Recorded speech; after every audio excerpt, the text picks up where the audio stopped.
মধ্যপ্রাচ্যে দীর্ঘদিনের উত্তেজনার প্রেক্ষাপটে ইসরায়েল ও ইরানের মধ্যে সাম্প্রতিক সংঘাত নতুন করে নিরাপত্তা ও প্রতিরক্ষার সক্ষমতা নিয়ে আন্তর্জাতিক মহলে উদ্বেগ সৃষ্টি করেছে। সর্বশেষ ক্ষেপণাস্ত্র হামলা এই উত্তেজনাকে আরও তীব্র করে তুলেছে।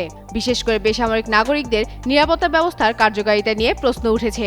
17 মার্চ রাতে ইরান থেকে ছোড়া ক্ষেপণাস্ত্র ও ক্লাস্টার মিউনিশন হামলায় তেল আবিবের নিকটবর্তী এলাকায় অন্তত 2 জন নিহত হওয়ার খবর পাওয়া গেছে। প্রত্যক্ষদর্শীদের ভাষ্যমতে একটি আবাসিক ভবনে সরাসরি আঘাত হানলে সেখানে বড় ধরনের ধ্বংসযজ্ঞ ঘটে এবং একটি বিশাল গর্তের সৃষ্টি হয়।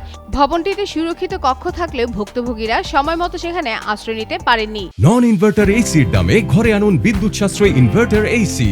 এখন 1.5 ton my one inverter AC মাত্র 48,900 টাকা পাওয়া যাচ্ছে মিনিস্টার শোরুমে। এ ঘটনার পর দেশজুড়ে আতঙ্ক ও ক্ষোভ ছড়িয়ে পড়েছে। অনেক নাগরিক অভিযোগ করেছেন সতর্কতামূলক সাইরেন যথেষ্ট আগে বাজানো হয়নি, ফলে নিরাপদ আশ্রয়ে যাওয়ার সুযোগ সীমিত হয়ে পড়ে।